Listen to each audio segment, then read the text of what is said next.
NCERT readers में आपका बहुत बहुत स्वागत है। तो आज हम चैप्टर 4 जो तत्व के बारे में पढ़ रहे थे उसका शेष भाग जो बचा हुआ था, जिसमें तत्वों का संग्रह, आपका जो चैप्टर था 4 में तत्वों का संग्रह, पदार्थों तत्व जिसको हम संग्रह कर सकते हैं, तो तत्व के बारे में जानकारी, उसका समझ बढ़ाने के बारे में ये पाठ था आपका। तो इसमें भी अलग अलग प्रकार के तत्व थे, पदार्थ थे, प्लास्टिक का, कागज, प्लास्टिक, विभिन्न प्रकार के अलग अलग तरह के इसमें पदार्थ के बारे में जानकारी दी गई थी। तो इसमें देखते हैं प्लास्टिक, कागज, ये सब तो कागज और ये लकड़ी और कागज ये तो प्राकृतिक रूप से हो गया, और ये प्लास्टिक और जो ये धातु भी, मेटल भी हो जाएगा, ये नेचुरल है। प्लास्टिक क्या है? आर्टिफिशियल है। लेकिन अभी हम किसके बारे में पढ़ेंगे? धातु के बारे में। किसके बारे में पढ़ेंगे? धातु। उसमें क्या करना था? अलग अलग धातुओं का संग्रह करना था और उसको अलग अलग प्रकार से, वजन से, आकार से, कौन सा वस्तु किस पदार्थ का बना हुआ है, इसके अनुसार अलग अलग तरह का उसमें क्या करना था? वर्गीकरण करना था, उसको बांटना था। तो देखते हैं क्या है। तो धातु के बारे में पढ़ेंगे। तो ये क्या होते हैं? ये कठोर होते हैं, ये प्राकृतिक होते हैं, और धुतिवान या धुतिहीन, जो आवाज करता है, साउंड, जिसमें साउंड गमन करता है, साउंड आ जा सकता है। ये पदार्थ जिनसे इस प्रकार की धोती होती है वे प्रायः क्या होते हैं? धातु होते हैं। धातु से ही। और ये क्या हो सकता है? हीट को भी प्लास्टिक से या लकड़ी से टेम्परेचर आर पर नहीं ना होगा, लेकिन धातु से क्या होता है? तापमान। अगर यहाँ इसको हीट करेंगे तो धीरे धीरे क्या होगा? तापमान इस पूरे धातु को, अगर रहेगा तो लोहा का या किसी भी धातु का बना रहेगा, तो वो पूरा हीट हो जाएगा यहाँ से। तो इसमें तापमान भी बढ़ सकता है, और भी विशेषता है धातु की, मेटल्स की। इस प्रकार की धोती होती है, वे क्या कहलाते हैं? धातु कहलाते हैं। जिसमें आवाज, साउंड ट्रेवल कर सकती है, टेम्परेचर ट्रेवल कर सकता है, तापमान। इसका उदाहरण क्या क्या है धातु का? लोहा, तांबा, एल्युमिनियम तथा सोना धातुओं का क्या है? उदाहरण है। ऐसे तो क्या है? बहुत सारे धातु हैं, उसके कुछ उदाहरण हैं। कुछ धातुएं बहुधा अपनी चमक खो देती है। कुछ धातुएं क्या होती है? अपना चमक जो करना था, उसका प्रयोग में करना था, उसको क्या करेंगे? हीट करेंगे या फिर जमीन पे रफ सरफेस पे उसको रगड़ेंगे तो क्या होगा? उसका चमक जो है वो खत्म हो जाएगा। जैसे शीशा को रगड़ेंगे रगड़ेंगे तो क्या हो जाएगा? उसको आर पार नहीं देख पाएंगे, फिर स्क्रैच आ जाएगा। उसी प्रकार से धातु में भी होता है। कुछ धातुएं बहुधा चमक खो देती है और धोतीहीन, निष्प्रभ दिखाई देने लगते हैं। कैसे दिखाई देने लगते हैं? धोतीहीन कहा गया है जो बेरंग दिखाई देने लगते हैं, जो रंग खत्म हो जाता है, उसी को धोतीहीन कहते हैं। ऐसा उन पर वायु तथा नमी की अभिक्रियाओं के कारण होता है। जो पदार्थ अपना रंग छोड़ देते हैं उसी को धोतीहीन कहते हैं। और इसके अतिरिक्त जैसे चांदी हो गया, कांसा हो गया, इसको टीन हो गया, इसको अगर छत पे रख देंगे, जहाँ पे क्या है? धूप, पानी, बारिश, हवा, सब इसको क्या करेगा? प्रभावित करेगा। और इसे जैसा धातु था, नया धातु रखेंगे, लोहा को रखिए ऊपर में, 1 महीना में क्या हो जाएगा? उसका रंग बदल जाएगा। तो यही है। इसीलिए हम केवल ताजे कटे पृष्ठों पर ही धोती दिखाई देती है। चमक जो है वो किस पे दिखाई देती है? ताजा, अगर लोहा को क्या करेंगे, जो मशीन से, कटर से काटेंगे लोहा को, तो उस समय चमक दिखाई देगा। सोना भी, आभूषण जो बनाते हैं, जो नया रहता है उसका, नए चीज क्या होते हैं? ज्यादा चमक होते हैं, और धीरे धीरे उसका चमक क्या होता है? रंग घट जाता है। जब आप किसी लोहार अथवा वर्कशॉप का भ्रमण करें तो धातु की छड़ों को ताजा मशीन से किसी को कटवा कर देखिए, उसमें जैसे ये छड़ है, इसको कटवाएंगे तो क्या होगा? उस समय जब तुरंत कटा रहेगा तो इसमें चमक रहेगा यहाँ पे। फिर धीरे धीरे हवा पानी से उसका चमक नष्ट हो जाएगा, खत्म हो जाएगा। चलिए आगे देखते हैं। कठोरता। तो चमक देख सकते हैं ताज़ा, अगर जंग भी लगा हुआ है लेकिन उसको बीच से काटेंगे या लोहा से या मशीन से तो देखेंगे कि उसमें क्या है, चमक है। या फिर उसको दूसरे लोहे से, धातु से रगड़ के देखिए तो उसमें चमक देख सकते हैं हम। आगे है कठोरता। तो धातु क्या होते हैं, कठोर होते हैं, लगभग धातु कठोर ही होते हैं, जो आसानी से क्या होते हैं, धातु कठोर चमकदार, उसमें और वजन, साउंड ट्रेवल कर सकता है, टेम्परेचर ट्रेवल कर सकता है। ये गुण जिस पदार्थ में है उसी को क्या कहते हैं, धातु कहते हैं। इसमें कठोरता होती है। जब आप किसी पदार्थ को अपने हाथ में दबाते हैं तो उसमें से कुछ तो दब जाते हैं, मतलब कुछ को दाबेंगे तो दबा जाएगा नहीं, लेकिन कुछ अगर आसानी से जिसे संपीड़ित कहते हैं, अगर जो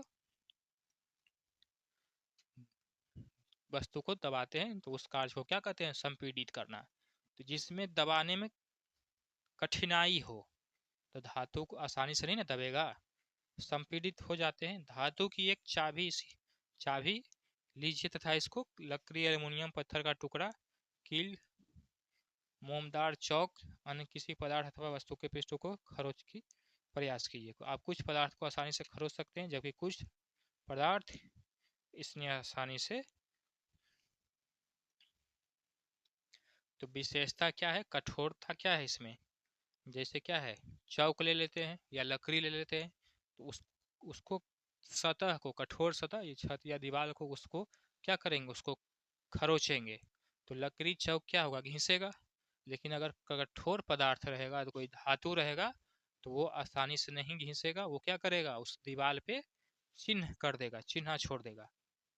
इसको क्या करेंगे, जैसे कांटे ले लिए तो कांटे को मारेंगे हथौड़ी से तो दीवार के अंदर चला ना जाएगा, वही चौक या फिर लकड़ी को करेंगे तो नहीं होगा। तो ये क्या है, कठोरता दिखाता है। ये क्या दिखाता है कि धातु क्या होते हैं, कठोर होते हैं। ये उदाहरण के रूप में ये बताया जा रहा है। बाकी लकड़ी और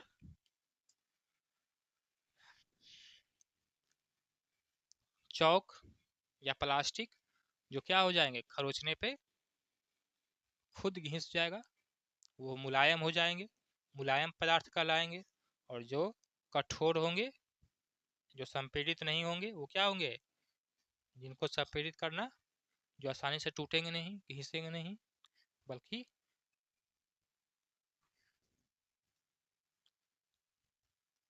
उसी रफ सरफेस को क्या कर देंगे, चिन्ह बना देगा। जो कठोर होगा वही क्या कहलाएगा, धातु। ये उदाहरण थे। ये और जैसे कोमल में क्या हो जाएगा, रुई, स्पंज, ये सब क्या है उदाहरण में, लकड़ी। लकड़ी कठोर है लेकिन रफ सरफेस पे, कठोर सतह पे ये भी उतना मजबूत नहीं होगा। दिखावट में पदार्थ में विभिन्न गुण होते हैं, दिखने के अनुसार भी। जैसे धोती, धोती क्या था, रंग, पदार्थ का, वस्तु का रंग धोती है। कठोरता, रुच, जैसे लोहा होता है वो क्या होता है, रफ होता है, खुरदुरा जिसे कहते हैं, अथवा चिकना होना, ये सब क्या है, पदार्थ के गुण हैं। किसके गुण हैं ये सब पदार्थ के गुण हैं। चलिए यहाँ देखते हैं, ये भी क्रियाकलाप दिया गया है। कुछ ठोस पदार्थ जैसे चीनी, नमक यान रेत को क्या करना है, लकड़ी के बुरादे के नमूने एकत्र करना है कांच के गिलास में। कुछ कठोर जैसे रेत हो गया, चीनी, नमक हो गया, और भी कुछ अन्य चीजें क्या करना है, इसको पानी में 2 प्रकार का ग्लास लेना है, उसको उस जार में क्या करना है, रखना है। और इसमें परीक्षण करना है, जांचना है कि कौन से वस्तु इसमें पानी में नहीं घुले हैं। तो रेत नहीं घुलेगा, बाकी चीनी नमक जो होगा, लकड़ी का बुरादा, ये भी नहीं घुलेगा, चीनी नमक घुल जाएगा इसमें। तो इसमें इस क्रियाकलाप में आपको ये दर्शाना है, बताना है कि नमक जल में लुप्त हो गया। तो हाँ, जल में ये लुप्त हो गया, चीनी, बालू, रेत। तो ये आपके क्या है, उदाहरण है। इसको आपको लिख के बताना है कि क्या ये सब वस्तु पानी में घुलनशील है कि नहीं। क्या बताना है कि पानी में ये सब घुलने वाले हैं कि नहीं। तो चीनी है, बालू नहीं है। चौक पाउडर है, लकड़ी का बुरादा नहीं है। ठीक, ये हो गया। चलिए आते हैं नेक्स्ट पेज पे। कुछ और भी प्रकार के उदाहरण एक्टिविटी दिया गया है। आप यह पाएंगे कि कुछ पदार्थ जल में क्या हैं, नमक, चीनी, ये पूर्ण मतलब ये घुलने के बाद नहीं दिखाई देंगे, विलीन हो जाएंगे, इनविजिबल हो जाएंगे। हम यह कहते हैं कि ये पदार्थ क्या है, जल में विलेय हैं। जो पदार्थ जल में क्या हो जाएंगे, लुप्त हो जाएंगे, घुल जाएंगे, उसको क्या कहते हैं, विलेय। हिंदी में सोलेंट, सॉल्वेंट ऐसे कुछ इंग्लिश में कहते हैं। विलेय हिंदी में क्या कहेंगे उसको, उसको जो जल में घुल जाने वाले पदार्थ हैं उसी को क्या कहते हैं, विलेय कहते हैं। ठीक है।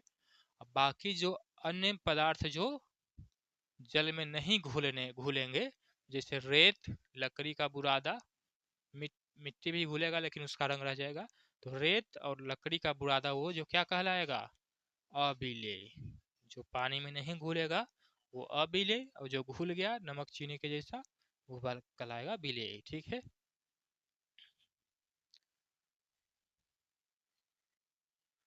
बाकी चूंकि जल बहुत से पदार्थ को विलीन कर सकता है, जल में क्या क्षमता है, बहुत सारे पदार्थ को अपने में घुलाने की क्षमता है, इसीलिए हमारे शरीर के प्रकारों में इसकी एक महत्वपूर्ण भूमिका है। तो जल का गुण क्या है, ये मुलायम होता है, सॉफ्ट होता है, लिक्विड जैसा होता है, और इसमें घुलाने की क्षमता होती है। बहुत तरह के वस्तु इसमें घुल जाते हैं, तो इसीलिए जो वस्तु घुल जाते हैं उसे विलेय कहते हैं, जो पानी में नहीं घुलते हैं उसे अविलेय कहते हैं। हमारे शरीर के लिए जल इसीलिए महत्वपूर्ण है क्योंकि इसमें द्रव्यों को क्या है, विलीन करने की, विलेय करने की क्षमता है इसमें।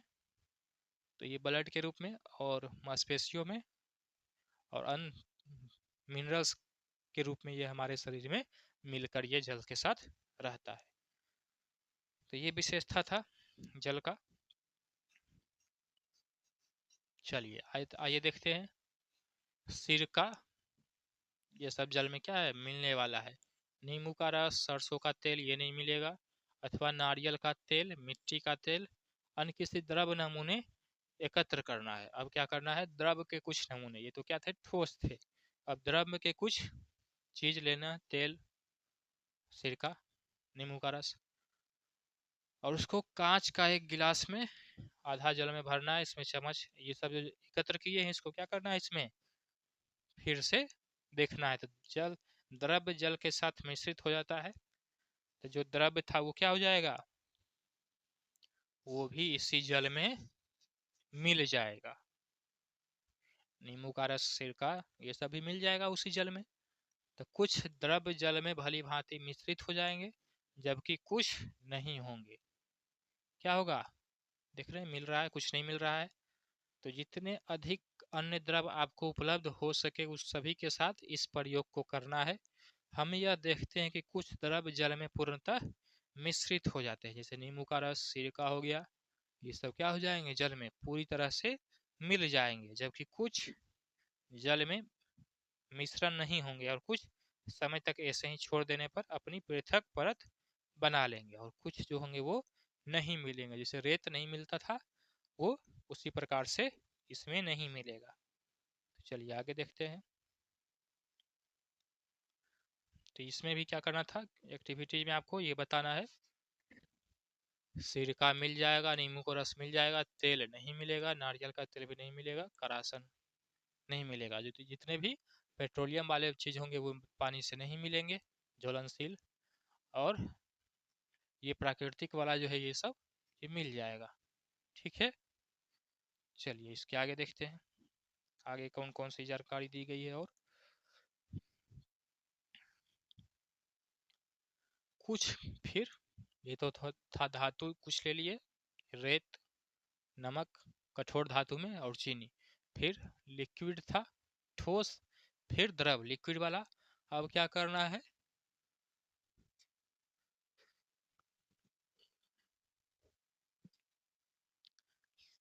सॉलिड, लिक्विड, ठोस, द्रव। अब गैस पे आना है।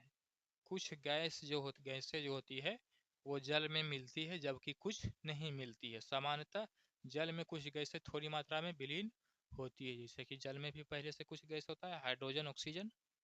उदाहरण के लिए जल में विलीन ऑक्सीजन गैस, कुछ गैस भी जल में हो सकती है और कुछ गैसें जल में नहीं मिल सकती है। ऑक्सीजन में रहने वाले जंतु एवं पेड़ पौधे पादपों की उत्तरजीविता के लिए क्या है, अत्यंत महत्वपूर्ण है। तो जो घुलने वाला जो गुण है ये अपने में घुलाने वाला, इसी कारण से जल जो है ये सभी प्राकृतिक चीजों में विद्यमान होता है। इसी गुण के कारण जल सभी सजीव वस्तुओं में पेड़ पौधे के साथ निवास रहता है। ठीक है, इसी कारण से जल महत्वपूर्ण भी है। वस्तुएं जल में तैर अथवा डूब सकती है। क्रियाकलाप करते समय आपने ध्यान दिया हो कि क्या हो सकती है, जल में तैर सकती है। तेल, जल में अविलय ठोस जल से पृथक हो जाता है। क्रियाकलाप 5 में भी अपने कुछ द्रव को ऐसे ही दिखाया। जिसे लकड़ी का बुरादा वो जल में तैरेगा, घुलेगा नहीं। यही सब। चलिए और आगे देखते हैं आगे की जानकारी। और कुछ कठोर या सॉलिड पदार्थ ये जल में क्या होंगे, घुल जाएंगे, और कुछ नहीं घुलेंगे। कुछ तरल पदार्थ भी जल में घुल जाएंगे, कुछ नहीं घुलेंगे। और कुछ गैसीय पदार्थ भी जल में घुलेंगे या नहीं घुलेंगे। ये ऊपर सतह पे तैरेंगे या जमीन जल के नीचे सतह पे बैठ जाएंगे। तो ऑक्सीजन, हाइड्रोजन ये जल में मिलने वाले गैस थे। ठीक है, इसके अतिरिक्त कुछ ऐसे भी पदार्थ होते हैं जो क्या होते हैं, जल के ऊपर तैरते हैं, जल में डूबते नहीं है। जैसे बर्फ पदार्थ क्या होंगे, जल के ऊपर तैरने लगेंगे, अन्य डूबकर गिलास की तली में बैठ जाएंगे। कुछ ऐसे ऐसे पदार्थ होते हैं जिसमें जल विद्यमान होता है, तो वो क्या होता है, जल में तैरता है, डूबता नहीं है। और जो भारी होगा, जिसमें धातु होगा, वो जल में डूब जाएगा। कुछ ऐसे बहुत सारे। तो इस पदार्थ को भी अपने आसपास के जितने भी वस्तु हैं उसको एकत्र करना है, उसको बाल्टी में या गिलास में जल में रख के उसको उस वस्तु को उस जल में देखना है, प्रयोग करना है कि वो वस्तु जल में तैरता है या जल में डूब जाते हैं, डूबेगा, उसमें क्या होगा, डूब जाएगा। तो देखते हैं इसके उदाहरण में। तालाब का भी प्रयोग कर सकते हैं वस्तु के लिए, प्रयोग के लिए। किसी तालाब की सतह पर गिरी सूखी पत्ती, जो तालाब के आसपास पेड़ पौधे होते हैं तो उसका जो पत्ता गिरता है तो वो भी क्या होगा, तैरेगा। वह कंकड़ जो आप इसी तालाब में फेंक देते हैं, कंकड़ पत्थर टेहला जो बाहर से कंकड़ फेंकते हैं, शहद की कुछ बूंदे जिसे आप गिलास के जल में डालते हैं, तो क्या होगा, सूखा पत्ता तैरेगा, जो कंकड़ फेंकेंगे वो डूब जाएगा। और शहद में भी ये गुण होता है, वो क्या होता है, जल में डूब जाता है, जल में घुलाने पे घुलता है, आसानी से नहीं मिलता है। ऐसे डायरेक्ट शहद को जल में गिराएंगे तो वो क्या होगा, जल के नीचे बैठ जाएगा, मिलेगा नहीं जब तक उसको मिलाएंगे नहीं। तो बूझो यह चाहता है कि आप उस जल में तैरने वाले तथा जल में डूबने वाले पदार्थ को क्या करना है, 5-5 उदाहरण देना है। 5 उदाहरण इससे देना है जो 5 वस्तु बताना है जो जल में क्या होंगे, डूब जाएंगे, और 5 वस्तु जो जल में क्या होंगे, तैरेंगे। तो ये आप आसानी से बता सकते हैं। तेल, पत्ता, लकड़ी, बर्फ या सूखे हुए कोई भी चीज, ये क्या होंगे, जल में तैरेंगे। और जल में डूबने वाले धातु, कठोर पदार्थ, भारी जिसमें वजन हो, वो शहद और रेत। और अभिन्न वस्तुएं जो क्या होंगी, आकार में भारी होगा, वजन में, वो उसमें डूब जाएगा। ठीक,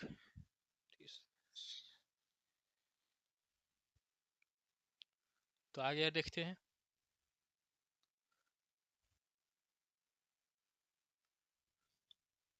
तो ये परीक्षण हो गया जल में घुलने वाला, नहीं घुलने वाला, जल में डूबने वाला और नहीं डूबने वाला। ठीक है, इसके आगे देखते हैं पारदर्शिता, ट्रांसपेरेंट।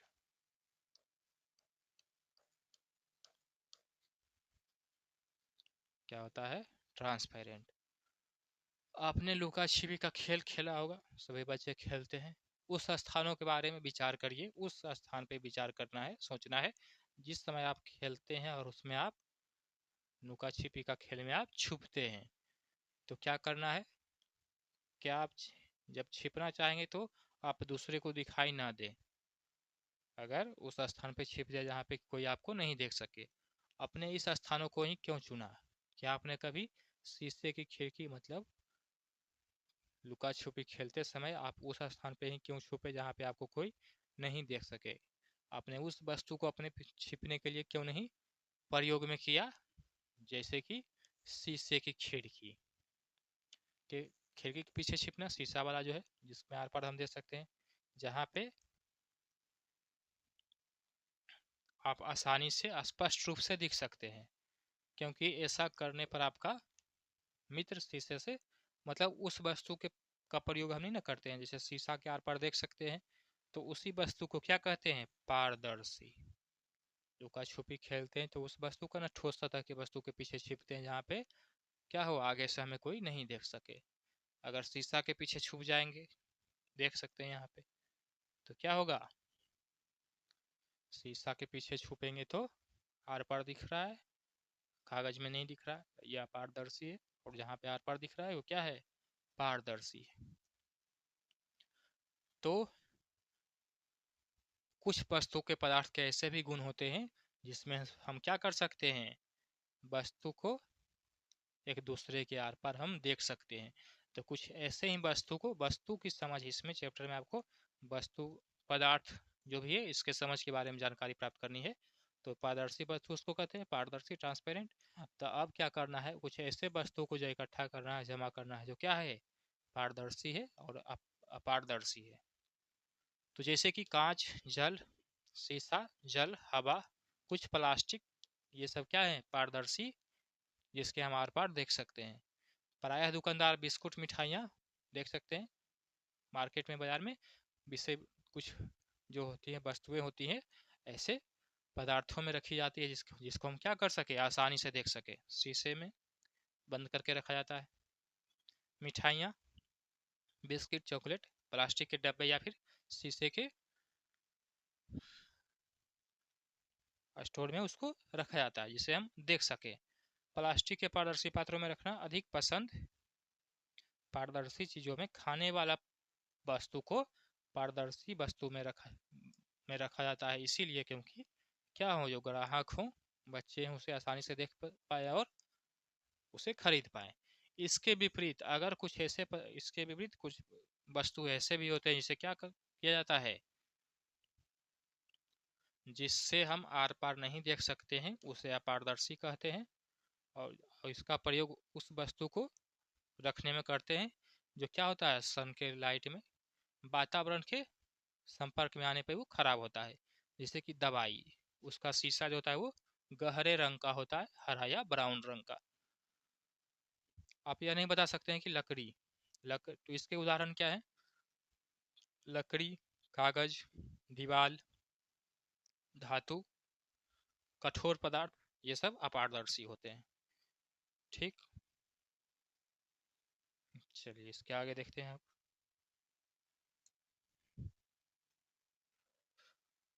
कागज की एक सीट लेना है, ये भी एक्टिविटी दिया गया है।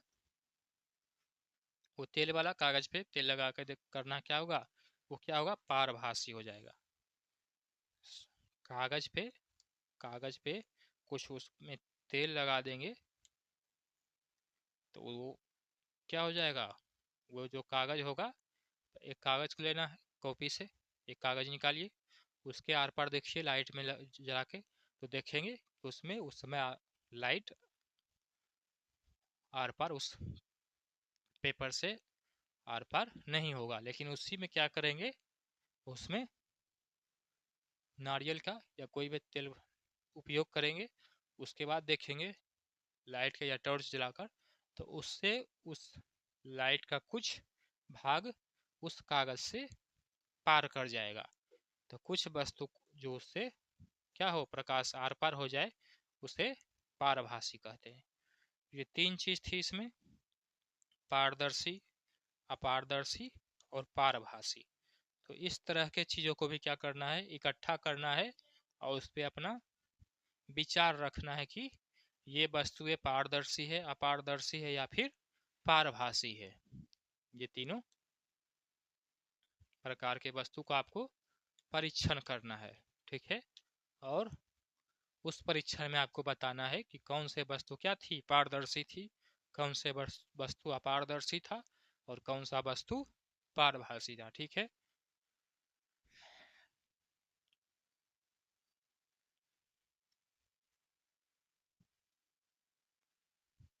तो यही आपका चैप्टर का लास्ट था। इसमें हम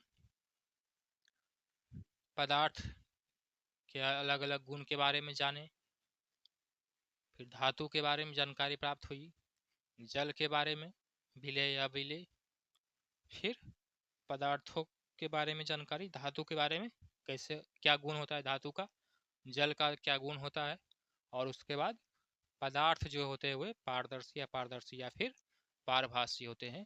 तो ये जानकारी इसमें मेन टॉपिक यही जाना था आपके पदार्थों का तत्वों का संग्रह चैप्टर 4 में। तो एनसीईआरटी क्लास में आप इसको सब्सक्राइब करें, लाइक करें और बहुत सारे दोस्तों को बताएं।